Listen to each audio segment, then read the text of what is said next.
Hello and welcome to Taking You to School with Dr. Tom Prichard. I am your host, JP John Poz from the Two-Man Power Trip. Of course, joining me, the star of the show, the former WWE World Tag Team Champion, one of the greatest trainers ever in the history of the business, the Doctor of Desire himself, Dr. Tom Prichard. Dr. Tom, how are you doing today, sir?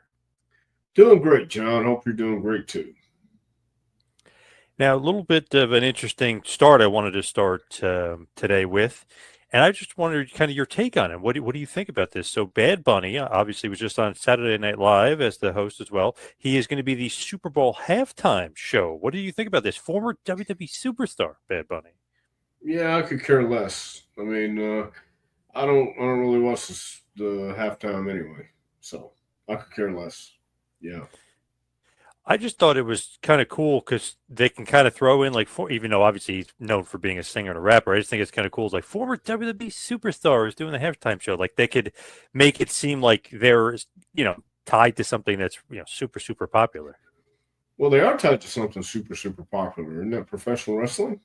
Oh yeah, but I mean the Super Bowl. I mean, 100 and what is it, 113 million people watched it last year, whatever it was.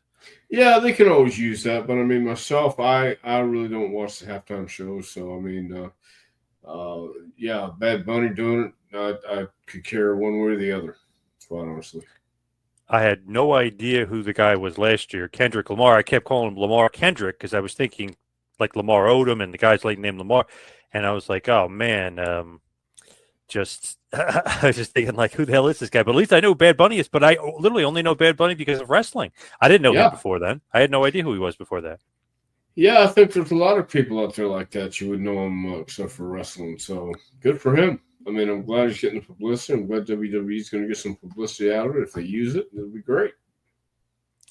I love Bad Bunny just because he was a celebrity that really tried. Like he really was into it as far as wrestling and he, obviously the tag match of Mania. Then he had that match of Backlash against Damian Priest. He went all out in Puerto Rico. I mean, he loved wrestling. He really went all out. I feel like a very good example of a celebrity in wrestling. Yeah, I think that him and was it Logan Paul doing a great job, and they proved that they can hang. So yeah, good for him. And when you look at it, it's like okay, Jelly Roll, too, was a good celebrity that really tried his hardest and stuff, and put guys Je- over too. Jelly Roll put the work in. He trained hard and really wanted to do it. Uh, Unlike some of the guys that come in and just think they can cruise through. I mean, these guys put the work in. So yeah, they got all my respect. What about Travis Scott? I mean, he seems to be the opposite. Yeah, not too much about Travis Scott. I didn't really like him too much anyway. Apparently, did not want to put the work in. He was not working hard down there, and kind of, he just liked wrestling. He wasn't really wanting to put in the work. No, he's not around anymore either. So that's what that gets you. So yeah, they know who to weed out and how to weed them out. So if you don't want to put in the work, they'll find out real quick. It's not as easy as it looks. When you have a guy like Bad Bunny who like wants to put in the time and wants to do it, I mean, does that just make it all the more easy when you're training him? Because like, okay, this guy loves this stuff, but he's willing to put in the work. Well, it's always gratifying when somebody has a passion for it, and it's gratifying as a coach when you're coaching somebody who wants to be coached and is coachable.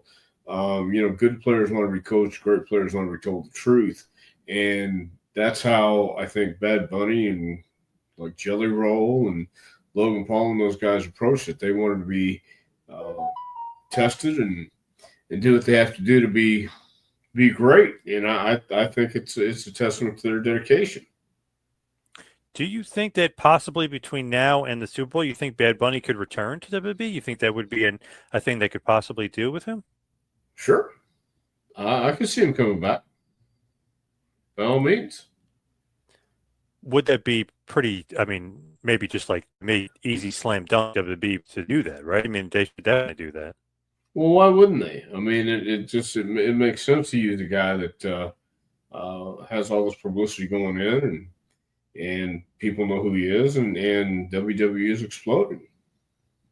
I feel like the guy would probably want to do it, depending on schedule, of course. But I feel like he'd want to do it, and it'd be good to put him back out there and be like, oh, by the way, he's also doing the Super Bowl halftime show, and just get extra eyes on WWE. Yeah, of course. WWE's good at doing that. You remember when they did the Super Bowl commercial, right? Yeah. Oh yeah. Sure. So I mean, it's only natural that they would want to do something like that. I think. And halftime heat too. That was great. Yeah, halftime heat was great. Did you happen to watch the NXT TNA, the showdown, not the invasion, the showdown? Did you happen to The see NXT showdown. versus I TNA? saw the Survivor Series match with Joe Hendry as a referee, and that was it. Oh, you missed the rest of the show. Not a bad show, at all as far as putting that together. But I like that, Mike Santana went over because we were talking about that how TNA kind of needs a win here a little bit. You know what I mean? Get them something. And they got it. I mean, that was the right thing to do. So yeah, I mean, I didn't get a chance to see the rest of the show because I was teaching. So The women's match, if you will, was won by Team NXT. Of course, Sol Ruka and JC Jane were the sole survivors, beating the Team TNA team. But Mike Santana and Moose won, winning for the TNA team. Trick Williams walked out, so they kind of have an out there. But I felt like at least they got a win over Ricky Saints and NXT, and at least something as far as positivity. yeah, and I think that was a good thing. That was the right decision to make. I think TNA has some talent, and if you can showcase them and put them on there and mix them up with the right people, it's going to be good. What about just in general your thoughts on the Hardy Boys defeating Dark State and winning the not only retaining TNA Tag Team Championships but winning the NXT Tag Team Championships? What do you think? The Hardy Boys are now the NXT Tag Team Champions. Well, I didn't see the match, but good for the Hardy Boys, and I think it's a good thing to have them come in and be double champions now. Hardy Boys, I think, are still popular and could still do something in WWE. The crazy thing is now at Bound for Glory, it's the NXT and TNA Tag Team title match between the Hardy Boys and the Dudley Boys in a tables match. So crazy. In 2025, if you will, the Hardys and the Dudleys are fighting for technically WWE and TNA Tag Team Championships. Next thing you know, Def Leppard will be touring. I believe they are. And I think Motley Crue is back, aren't they? Right. Yeah, that's what I'm saying. I mean, the nostalgia acts are hot right now, and Yep. and I think it's everywhere. So good for WWE to capitalize. They actually, too, have all these autograph signings and all these other things tied into the Hardys. Like I think Hardy Boys are doing a Q&A, Dudley Boys are doing a Q&A. Then they're doing autograph signings separately. Then they're doing a Q&A together. And then they're doing autograph signings together. So they're tying in like a whole day with the Hardys and the Dudleys, just based off obviously nostalgia and what they did in the WWE. Yes. So what event are they doing this at? Bound for Glory coming up this Sunday on pay-per-view. TNA Bound for Glory 2025. Okay. Well, then good for them. I mean, they're capitalizing where they should.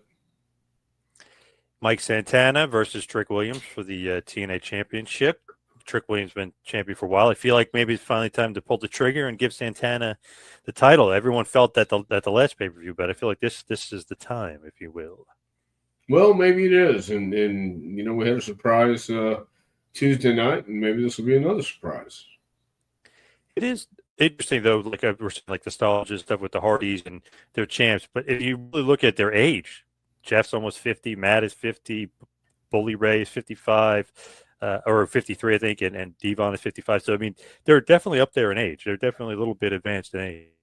Well, I look at guys like Tommy Rich, Ricky Morton, and Bob Armstrong. Bob Armstrong was in his late 70s when he still wanted to go out there, and he loved the business so much. So, I mean, the Hardy Boys, I haven't seen them wrestle in so long. So, are they missing a step, or are they still hanging in there?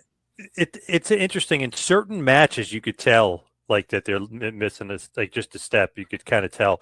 Other times, they look fine, like hardcore matches, and like when it starts kind of breaking down, they look great. But last night you could tell there was a couple little screw ups in the match. There was just not as maybe the chemistry wasn't there. Two green young guys, but you could just tell they lost a little bit of a step. I mean, obviously they're about 50 and 48.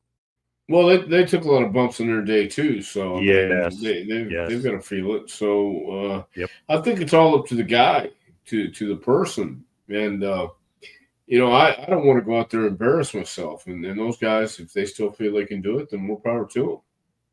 I feel like when you take that many bumps and like some days you feel great and some days you don't kind of thing. Yeah. And obviously you're wrestling on a random Tuesday here. It's just like as they're getting ready for a big match, it's I don't know. You kind of got to pick your spots if you're there. Well, I agree 100%. Once you get to that, once you start get to your 40s, I mean, you feel it a little bit more. And I didn't take near the bumps those guys took, but Yep. by the time I reached 40 years old, I was feeling it.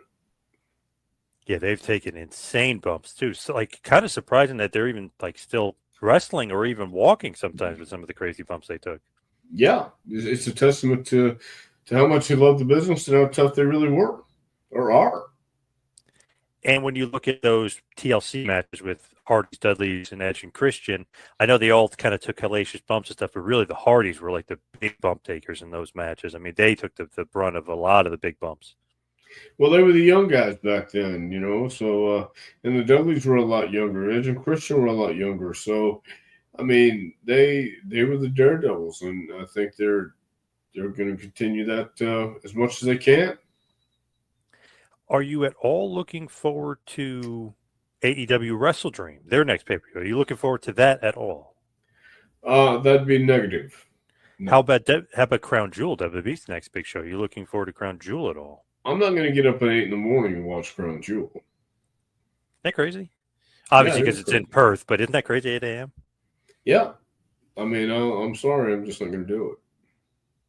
I know a lot of people. I was talking to my buddy today. He said, no way. He'll watch it later and he won't go online. Then he'll watch it later and then he'll watch it without spoilers. But, man, crazy. Well, I may watch it later on, but I'm not going to watch it live. That's for sure. So, I mean, it just depends on what I have going on. 8 a.m. Obviously, because it's Australia, the time difference. I think they're 13 hours or 12 hours, whatever they are ahead. So obviously, they starts at 8, I believe, p.m. their time. So it's a completely different world when we're talking about Perth, Australia, and we're talking about recording here on Eastern Standard Time. Yeah, it's upside down. Yeah, yeah, they're in the future, if you will. Yeah, crazy. Sure they are. Are you looking forward to that show, though? You got Cena versus AJ Styles. You got Cody versus Seth. You got Stephanie Vaquera versus Tiffany Stratton. Well, there's a lot of interesting matchups, no doubt. But, I think Cena and AJ are going to have a great match. Cody and Seth will definitely have a great match. The women are going to go out there and leave it all in the ring, too. So it'll be a great show. It's just that, divvying out time these days gets a little consuming. So much to watch, right? There's so much wrestling on. Yeah, there's a lot of wrestling on. So I mean, I can't do TNA, in NXT, AEW, Raw, and SmackDown, all at one time. I have to pick and choose. And even this weekend, you got Friday SmackDown, Saturday Crown Jewel, and then Sunday Bound for Glory. I mean, that's a lot going on this weekend. Yeah, sure is. And then if you want to watch Collision and some AEW, that'll be on as well. Well, there's something for everybody, no doubt. Interesting little, I guess, nugget that's been thrown out there. So Collision had really low ratings, and they're saying SmackDown lower ratings than normal, and everyone's kind of wondering what's going on. And now you find out that Nielsen had a ratings change. So Nielsen is supposedly improving the way that they do their ratings, and they're going to create more accuracy for this. So I don't know if you saw this or heard about this. Nielsen has a new way of tracking ratings. Well, how do they do that now? I mean, what is that going to consist of? So it's big data plus panel. It's very hard to explain. Actually, a really great article I read was from this website called WrestleJoy.com. this guy Andy Nemedy, he actually wrote this great article explaining how they used to track it and how they track it. And he broke it down piece by piece. So if anybody wants to check it out, go to WrestleJoy.com. But just insane. Or you go to WrestleNomics too, because they put more of a concise way. But this guy really broke it down even better. But WrestleNomics had a great thing too. So basically, the way they used to do it, you take a certain amount of homes and Nielsen, and they would track those homes and they would multiply it. So if like, hey, 3,000 people watching wrestling, it would get multiplied and the sample size would equal like 120,000. Those numbers aren't exact, but that's basically, you're sampling a little, but you're timesing it by a lot. This has a better way of tracking it, so they have more data and more homes. They're able to track it in like 40. Let's say they were only tracking, a million homes before now and multiplying it. Now they're tracking it in like 45 million homes or more. And they're able to get like more precise, exact data with certain cable systems really helping them out, like Comcast, and even smart TVs. Like if you have a Roku built into your smart TV, that's tracking it. There's a bunch of Vizio. There's a bunch of smart TVs that are tracking it for more accurate numbers. So you're not going to get a little sample size and times it by a lot. You're actually going to take the big chunk and actually get real viewers who's actually watching it and watching all the way through, not like flicking through. They're actually tracking it better. But Raw isn't getting 5 million viewers these days, right? They're getting close to 2.3, 2.4 usually, yeah, during football season. It was a little bit more. I think it was more like 2.6 to 2.9, but when football started, it definitely went down. Yeah. Well, there's a lot of wrestling on TV, and it's hard to keep track a lot of times. It's hard to keep track if you're doing stuff at night or you have to do stuff the next morning. And with AEW, speaking of Collision stuff, they got their lowest ratings ever after this Nielsen thing came out. They only did 226,000. So they were saying, wow, like this is more accurate, has the tracking. Doesn't include HBO Max numbers if people are watching it on HBO Max. Sometimes I watch it on Max, and obviously I'm not being counted. So just throwing that out there, so it doesn't necessarily always count other people that are watching. So AEW is now on HBO? So they're on both. They're on TNT, TBS, and HBO Max. So you could watch it either way. Okay. For those people that don't have TBS and TNT anymore, those streamers, if you will. Gotcha. Okay. Well, basically, that's what they have to contend with. Yeah. Basically, they say about 50% of people do go streaming now. They got rid of their cables. That might be the way to go for a lot of people. No, I did. I got rid of my cable. Too expensive. Yeah. The thing is, though, with that, then people kind of make up and say the HBO Max numbers are higher than they are. And then the president of HBO, David Zaslav, came out, or CEO president, he said that those numbers would only be 20% of what we're watching on regular TV. So then those numbers would be way lower. And then I was talking to a financial analyst, and he said there's 20% is too high, that it's probably closer to 5 or 10%. So if you're saying a lot of people are watching on HBO Max, probably not yet anyway. That's not necessarily true yet. Do you think that's the future, where everybody's going to be on HBO, Netflix and ESPN? Oh, wait a minute. That's where we're at. Sorry. Yeah. But they're saying basically 50% of people still have cable, and that'll slowly dwindle down and go away, and people will all go streaming.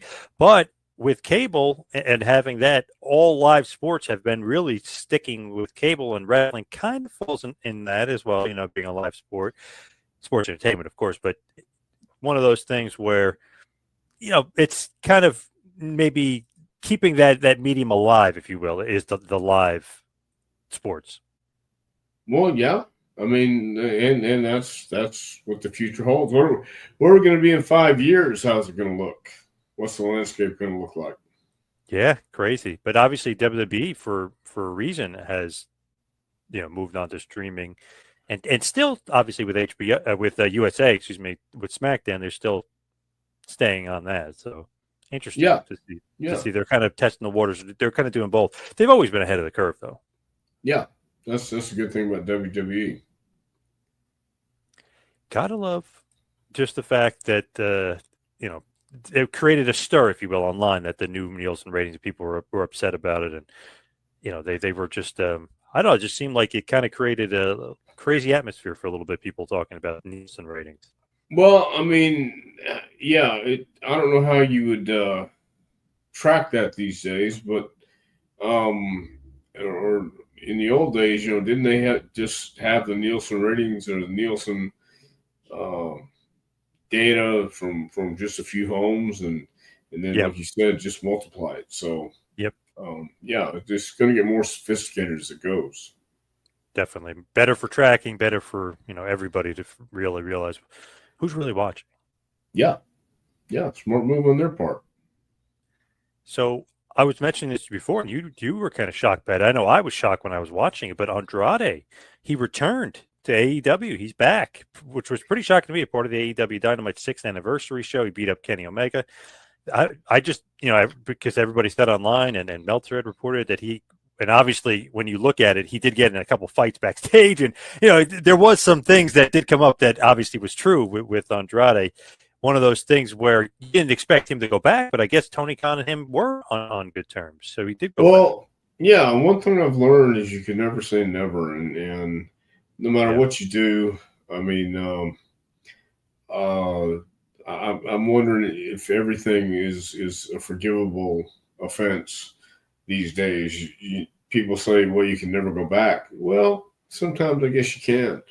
And obviously, it wasn't that serious of an offense that Tony Khan didn't want him back. And Right. it makes sense, So I'm glad. I'm glad he has a place to go.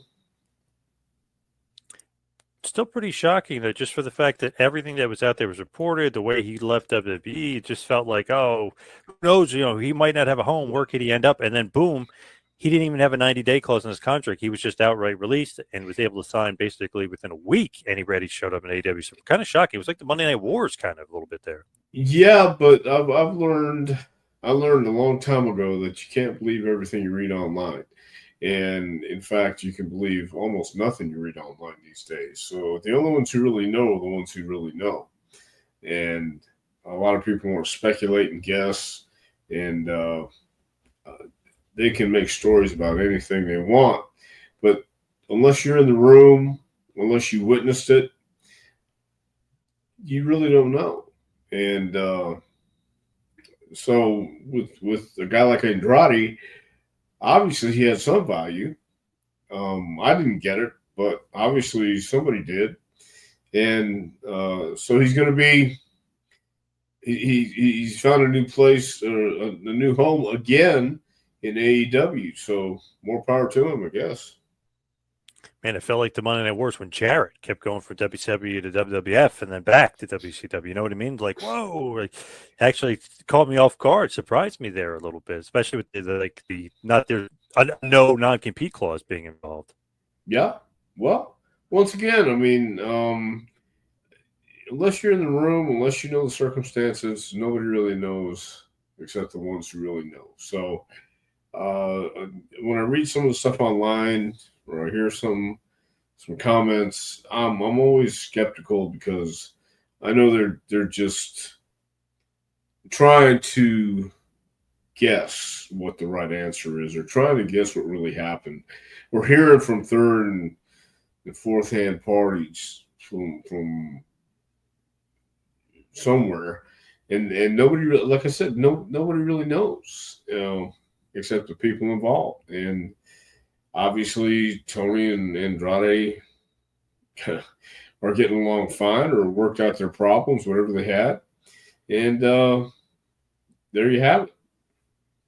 Andrade wrote a very scathing tweet to Dave Meltzer saying he was full of shit. He was lying that he left the right way with Tony and he was fine. And Tony said he did. He said he came up to him like a man, asked for his release. So I don't know. Maybe somebody kind of planted that story that doesn't like Andrade, or maybe they were assuming with Andrade and they kind of planted that story to Dave. Who knows? But Dave basically was saying like he didn't think he'd come back, and Andrade was like, "Well, I'm back because I did it the right way," and Tony said basically kind of the same thing. Well, Dave Meltzer's been around for over 46 years, 50 years, maybe 40, yeah, over 40 now, yeah. Over 40 years Yeah. he's been around. So in order to keep your contacts and what's the word I'm looking for? Sources. Yeah. Your unnamed sources available. You have to get new ones all the time. So I don't know who sources are today, but obviously they gave him some bad information, and he might be looking around for news sources. But I don't know that the Observer is as relevant now as it once was because of the internet and because of all the websites and podcasts and everybody talking about things he never would have talked about 40 years ago. So I mean, the landscape has changed, and all his sources, a lot of his sources these days, are got to be the younger talent, I guess, because the older talent's gone, and they sometimes speculate and have ideas and have conspiracy theories, and I think sometimes he feeds into that, and he's not the only one. Just the internet as a whole, I think, is just full of shit. That's what I really think. Yeah, there's a lot of I don't know, false reporting out there. Yeah, That's for sure on the internet. Yeah, no doubt. yeah, a lot of false reporting. A lot of people who want to be in the know believe they are in the know, and they're really not. I mean, it doesn't take much to float a false story out there and see where it came from.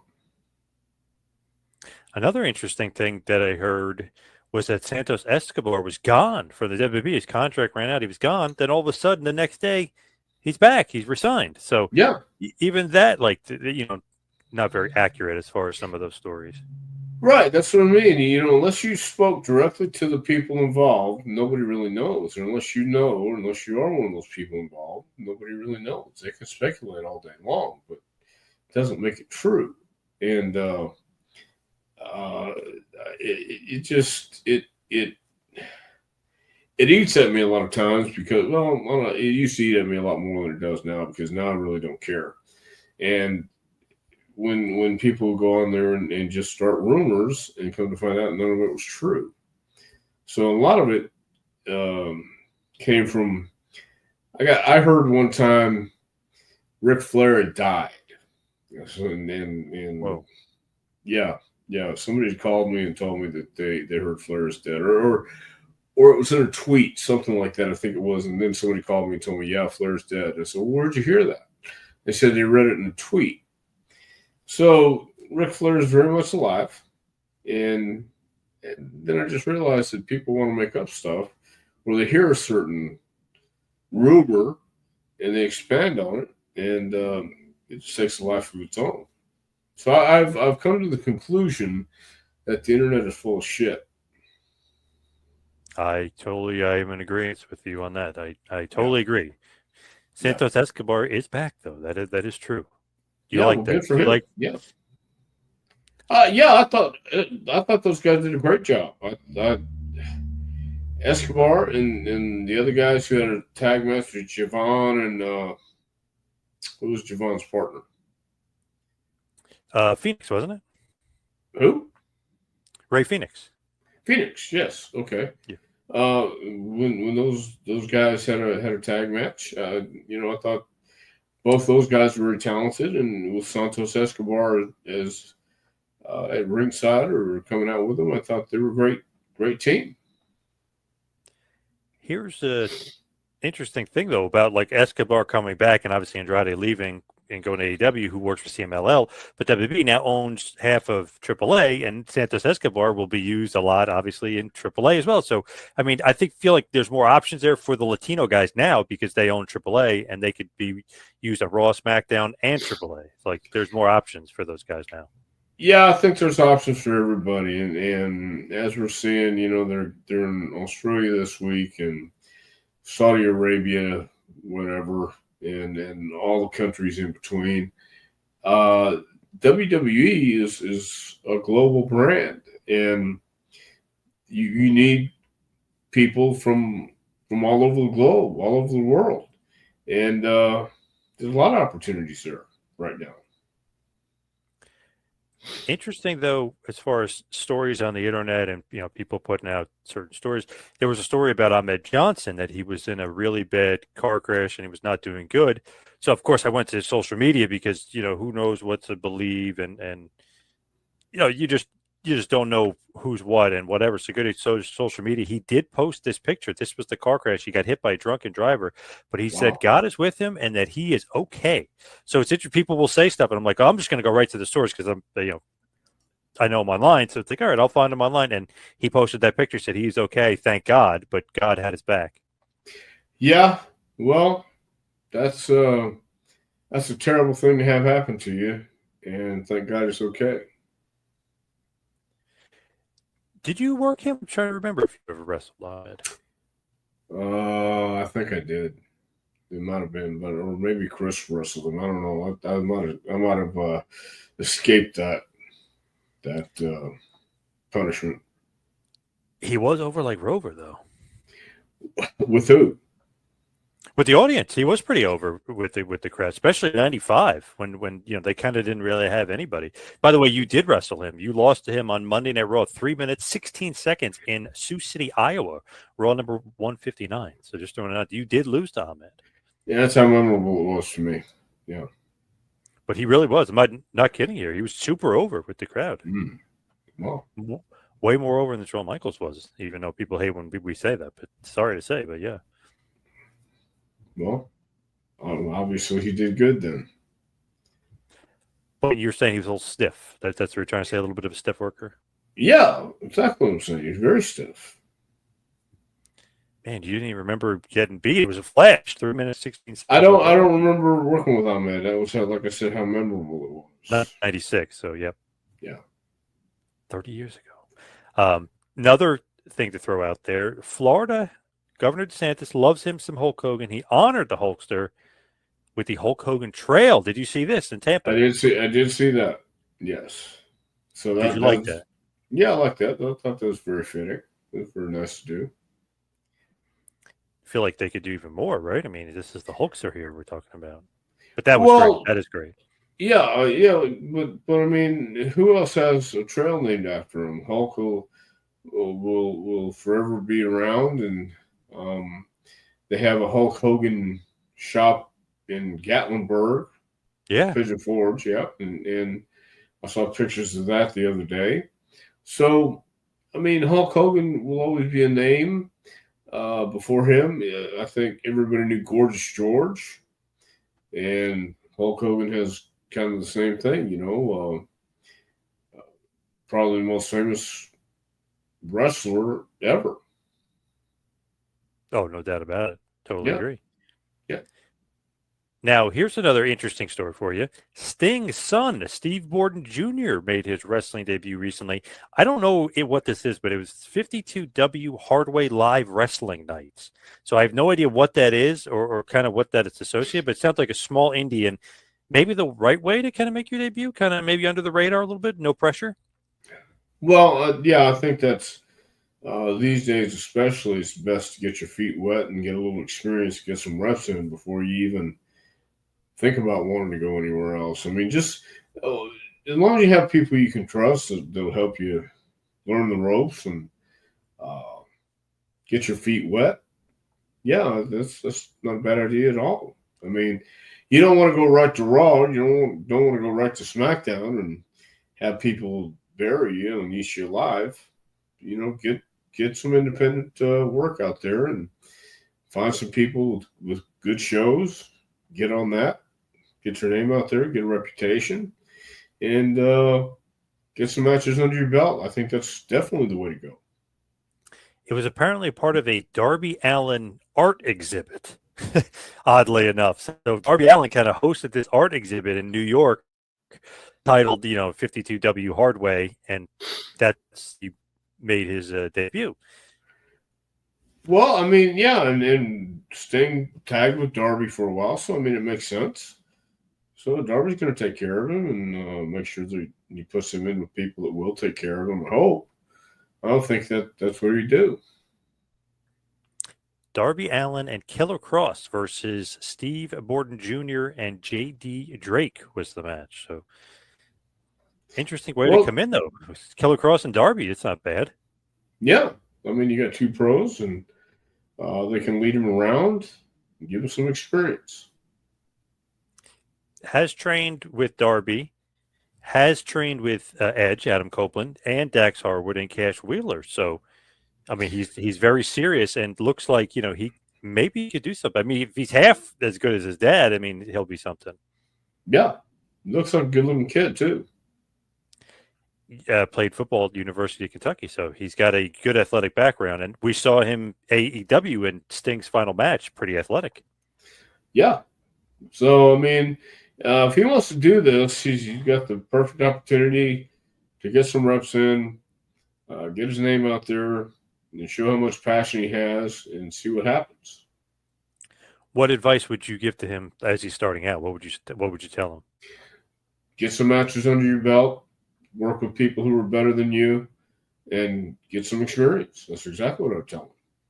Get some experience and make mistakes, learn from your mistakes, and get on some shows with people who are better than you that can teach you and learn. So in the next Stinger, Steve Borden Jr. enters the wrestling business. Another kid. Yeah, well, there's a lot of kids out there these days. Charlie Dempsey comes to mind as one of those guys that kind of flew under the radar, and but I've seen just a little bit of him, and he looks pretty damn good. It's just a matter of time. Son, yeah.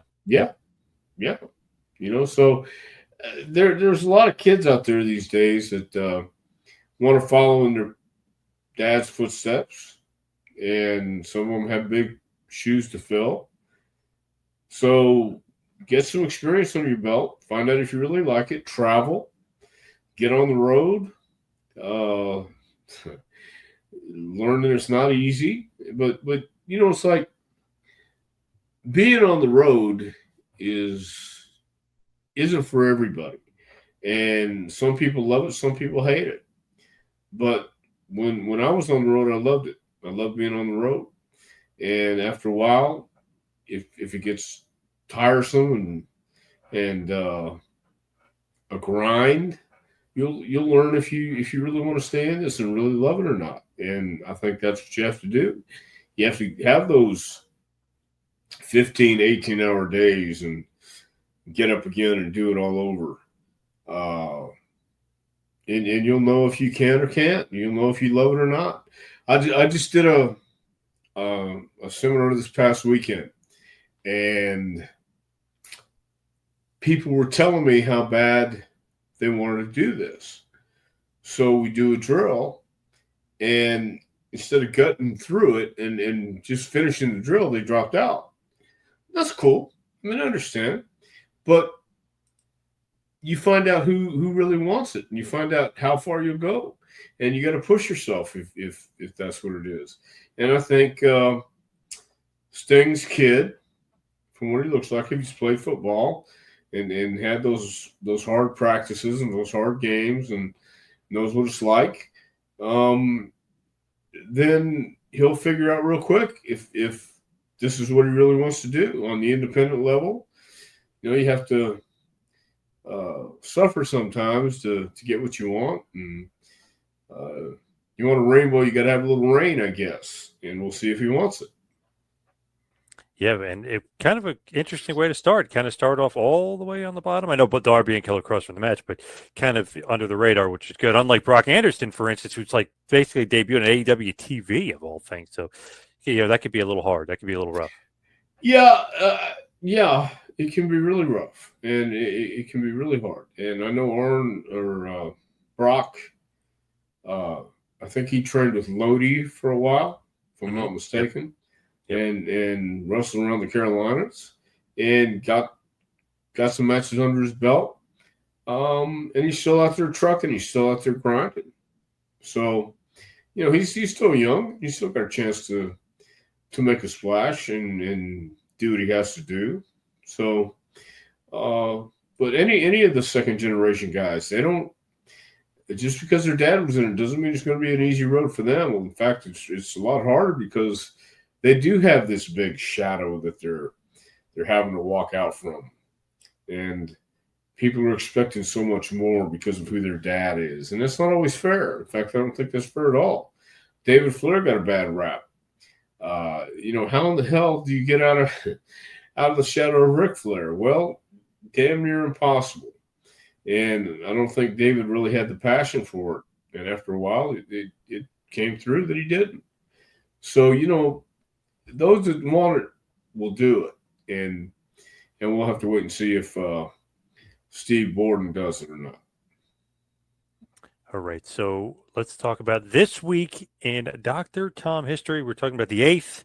That's the day we're on when we're actually recording. Let's go back all the way to 1992, Bristol, Tennessee. The Rock and Roll Express, Ricky Morton and Robert Gibson defeated the Heavenly Body Stan Lane, who was still there, and Dr. Tom. So the original, somewhat original, Heavenly Bodies, meaning you and Sweet Stan in the main event of that Bristol, Tennessee event that night. Well, that's when it was still wrestling in the South. So we were having a good time, and Jimmy was still passionate about wrestling and still enjoyed it, and it was just getting rolling. So that was a lot of fun, and it was a good time had by all. Then the next year, 1993, we have the updated Heavenly Bodies, Jimmy Dore and yourself, and you will defeat the Steiner brothers via DQ in 15 minutes time at the Knoxville Civic Coliseum in Knoxville, Tennessee. This was a part of the Smoky Mountain Wrestling. Of course, that first show was Smoky Mountain Wrestling as well, but this is part of the Parade of Champions. Was that where Scott brought his dog? I believe so. I know you guys did wrestle a few times, but I believe so. I believe that because this was the main event of the Parade of Champions night too. Well, I just remember Scott brought his dog and was terrorizing Jimmy in the dressing room with it. So, yeah, Jimmy was petrified of the dog. But the dog knew how to work, man. I came around the ring, and he jumped up and nipped at me and never touched me, but I saw that like he bit the living hell out of me. Oh, my God. Yeah. I love that. The Steiners, even behind the scenes, they're ribbing Jimmy Cornette. Yeah. Well, it wasn't Jimmy Cornette. It was Jimmy Del Rey. Oh, I thought you meant Cornette. Wow. Oh, no, okay. No. Del Rey. Del Rey was terrified because the dog was going after him. Wow, that's great. Yeah. Man, Steiners are, obviously can be a lot to handle, right? They can be a handful. They're a unique group. Yes, they're a unique pair of guys. Yeah. Did you like working with them? Obviously, worked here in Smoky Mountain with WWF as well. Did you like working the Steiners? Yeah, they were great. They were great to work with. The other big match tonight, that's the main event, obviously. I mean, that's huge. You guys win by DQ, which is also a big win for you guys. But Brian Lee, defending the Smoky Mountain Heavyweight Championship, defeated Tracy Smothers with Sherry Martel. And he had Tammy Fitch in his corner, a.k.a. Sonny. So that's a pretty big win there for Brian Lee defending his Smoky Mountain Wrestling Heavyweight Championship. Yeah, and you have to remember back in the 90s, early 90s, the territories were almost done. In fact, they're pretty much done. And that's why we eventually went to WWF, because it wasn't sustainable. But, man, you had guys like Brian Lee and Tracy Smothers who, man, it was just it was still the territory system, and we had a lot of fun. And nobody was getting rich by any stretch of the imagination. But you were getting an education, and there were still some young guys around like Candido, Blue Bradley, Al Snow, Glenn Jacobs. Those guys who were just looking for a place to work on a consistent basis. So that was the foundation. Still to this day, I look back on those days really fondly, because you can't bring that back. You just can't bring that back. There's not enough. The world's changed so much, and there's not enough talent, I think, in one place where you can run a territory and be successful. You can try, but man, back then we had guys who knew how to work, guys who were wanting to learn how to work, and you had good old fashioned Southern wrestling fans who appreciated a good guy and a bad guy, and going out and telling a simple story, and those days are gone, I think. for sure. Definitely. And Yeah. let's go to 1994. So we talked about 92 and 93 in Smoky Mountain. Let's talk about 94 in the WWF, the Sundome in Tampa, Florida. Speaking of the Hulkster, the Sundome, Tampa, Florida, the home away from home there for the Hulkster. The Heavenly Bodies lose to Bart and Billy Gunn, the Smoking Guns that day. What do you think about losing to the Guns? Well, I think we beat the Guns maybe twice, and they didn't understand why, and I didn't understand why we beat them either, because they were the young guys coming up, and we knew our spot was to help get those guys over. And that night, I remember talking to Billy Gunn about it. I said, "Man, we're here to get you guys over. We're not worried about going over. We know our spot." But it didn't bother me one bit. The Smoking Guns were a great team, and Billy Gunn proved later on that he was a star in the making. Bart was more laid back and wasn't going to push things, and Billy was the more dominant one of the team. But I like Bart and I like Billy. And I thought we had some really good matches with them. Love me some Smoking Guns for sure. So the last but not least here, we're going to go all the way to 2005, the next time you wrestled on this date. NWA wrestled Birmingham, Alabama. BG James, a.k.a. the Road Dogg, defeats you and wins the NWA Alabama Heavyweight Championship in 11 minutes. Look at that. Yeah, how about that? The Can't Armstrongs remember have that. beaten me my whole life. Really? Is that a fact? Yeah, I put them all over. Wow. Crazy. Yeah. Good guys. Love the Armstrongs. Brad was my best friend. Now, as far as wrapping this up, before we wrap it up, obviously we're talking about this day in history. Before we wrap it up, just want to throw this out there. Raja Jackson, I don't know if you saw this, he is going to be charged. The L.A. prosecutors are saying they're looking to charge Raja Jackson. Well, I did see that, and that's a good thing. I think I said before, you keep your hands to yourself and none of that stuff will happen. But at the same time, he went above and beyond what that called for. And I think he should be charged, and hopefully something will come of it. So hopefully justice will be done. He will be charged felony battery over Psycho Stu. So 2 assault charges look like they're going to be facing for him. Yeah, it was pretty brutal. He needs to be charged with something, that's for sure. And that's just crazy. Hopefully Psycho Stu is going to get better here, but I don't know if his wrestling career will continue. And then Rikishi recently said he thinks because of that whole thing that Solo lost the U.S. title. He thinks that because of all that basically heat that whole thing, and it was his company and his promotion that happened. He thinks he caused Solo to lose the U.S. title. So he thinks Triple H is holding something against him. Well, I don't know about that, but he has his right to his opinion. So let's wrap this bad boy up and head towards the plugs. You can follow me on Twitter and Instagram at 2Man Power Trip. How about you, Dr. Tom? Well, you can get a hold of me at Dr. Tom Prichard at gmail.com. And I'm on Twitter too at Dr. Tom Prichard. All right. Thank you, everybody out there, for listening. We'll see you right back here next week for a little Take It to School with Dr. Tom Prichard. We'll see you next week, folks.